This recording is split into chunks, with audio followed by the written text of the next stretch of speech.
ihatid sa inyo ng Air 21. Sagot ko, padala mo!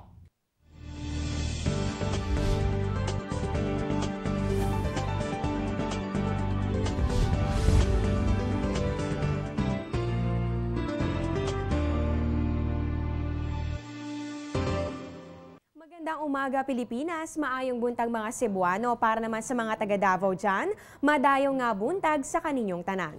Kahit iba't iba ang paraan natin sa pagbabatian sa kahalagahan ng lagay ng panahon, tayong lahat ay nagkakaintindihan kaya naman gawin ang bahagi ng iyong pang-araw-araw na gawain. Ang pagtutok sa Panahon TV na mula Lunes hanggang Linggo, unang maghahatid sa inyo ng pinakabagong ulat panahon. Live mula sa Pag-asa Weather and Flood Forecasting Center, kasama nyo ngayong Martes ng umaga, June 11, 2013. Ako ang inyong weather lover, Amor La Rosa. Time check po muna tayong ating Philippine Standard Time ay 5:03 ng umaga. Mga kababayan, ngayong araw ay isang kaganapan sa ating kasaysayan ang ating inaalala.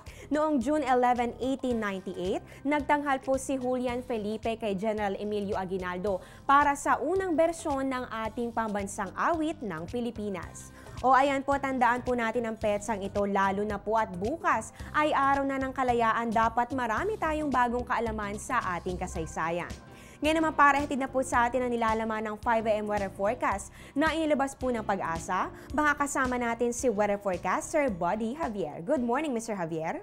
Magandang umaga naman, Amor, at sa lahat ng mga tagapanood. Mr. Javier, kahapon po, June 10, 2013 ay naging isang mahalagang araw po para sa ating lahat dahil ito na po ang naging marka ng pag-uumpisa ng opisyal na tag-ulang panahon dito sa ating bansa. So ano-ano po ba yung mga factors na nakita ng Pag-asa at finally nga po ay na-declare na ito nga official rainy season natin? Onset na po ng rainy seasons at ito po ay dahil po sa prevailing synoptic conditions kagaya ng ihip ng hangin from southwesterly to westerly at high humidity, presence ng rain clouds at daily occurrence ng rain showers and thunderstorms.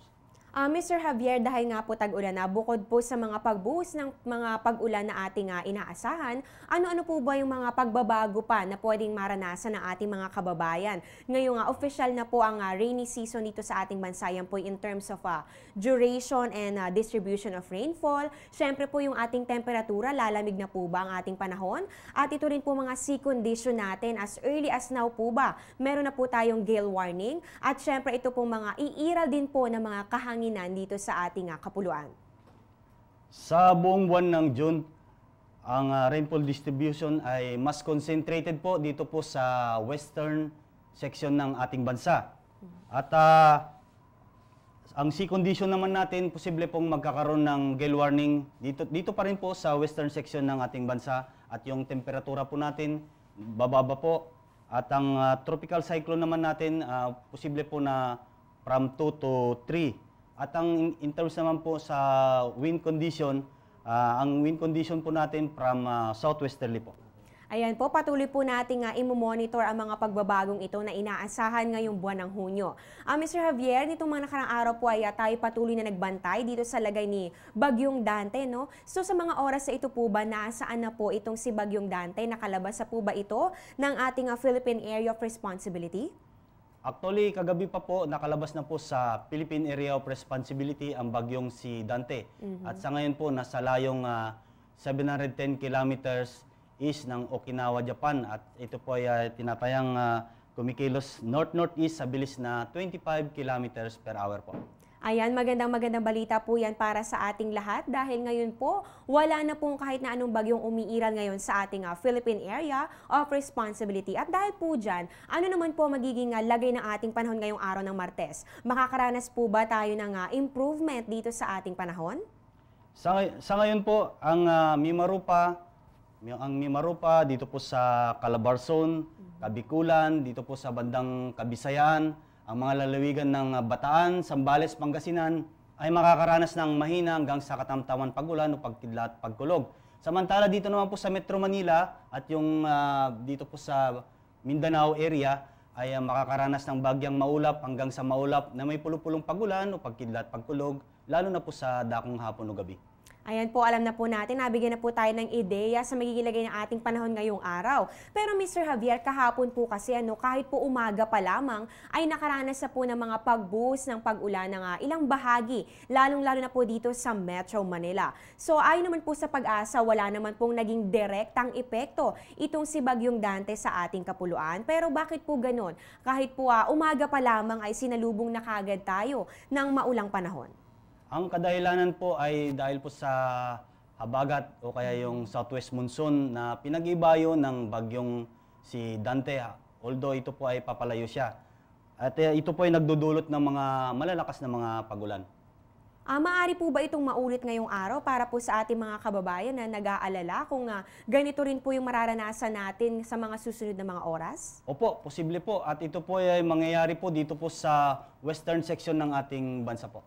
Okay, ayan po para po sa mga residente na nakatira po sa kanlurang bahagi ng ating bansa, mag-ingat po at syempre po maghanda na ng mga panangga sa ulan at mag-monitor po sa magiging lagay na ating panahon. Ayan, maraming salamat po Mr. Buddy Javier sa inyong binahaging impormasyon tungkol sa lagay ng ating panahon. At maraming salamat din at payo pa rin natin sa ating mga kababayan, iwasan po na lumusong sa baha para hindi po magkasakit po ng leptospirosis at isa pa po, ugaliin po magdala po ng panangga sa ulan, kagaya po ng payong at saka kapote. Ayan nga po at natunghayan natin si Mr. Buddy Javier na weather forecaster, dito po yan sa Pag-asa. Ngayon naman dumako na po tayo sa sunrise at sa sunset.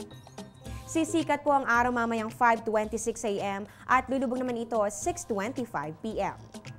Ang moonrise natin, 7:23 a.m. Moonset naman po ay 7:40 p.m. Illumination 5%.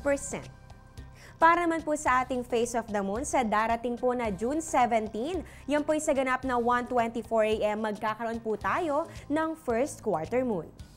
Para naman sa ating high tide, ito po ay care of Namria. Yan po ay sa Manila Bay, Yan pong high tide natin, 11:09 a.m., 1.19 meters. At ang low tide naman ay 6:56 p.m. Yan naman po ay negative 0.05 meters. Magbabalik po ang Panahon TV pagkatapos ng ilang mga paalala.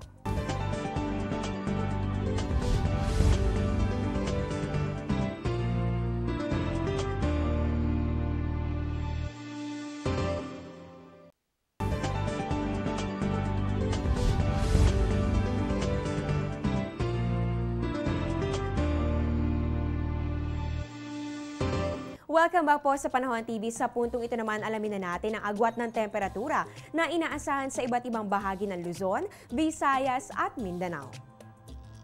Sa Luzon po, meron pong 24 to 36 degrees Celsius sa Tuguegarao City. At sa Baguio naman po, meron pong 16 to 24 degrees Celsius. Diyan naman po sa Clark Zone sa Angeles City, meron pong 24 to 33 degrees Celsius. At sa Tagaytay City, meron pong 23 to 30 degrees Celsius.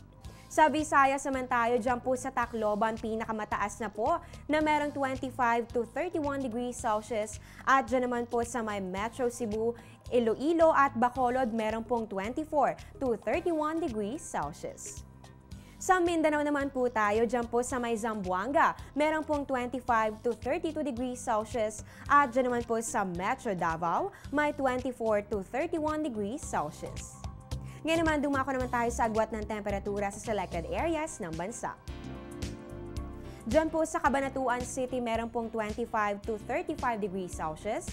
At dyan naman po sa may Calapan, yan po sa Oriental Mindoro, may 24 to 33 degrees Celsius.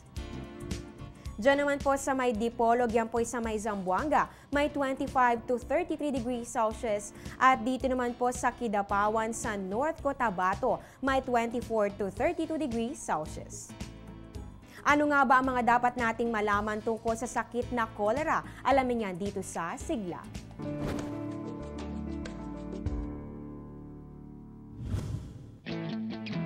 Ngayong nalalapit na ang tag-ulan, nararapat lamang nating paghandaan ang iba't ibang food and waterborne diseases tulad ng cholera. Ito ay nakukuha sa kontaminadong pagkain at tubig dulot ng mikrobyong kung tawagin ay Vibrio cholerae. Ilan sa mga palatandaan ng sakit na ito ay ang biglaang pagtatae, pagsusuka, at dehydration o mabilis na pagkawala ng tubig at sustansya sa ating katawan.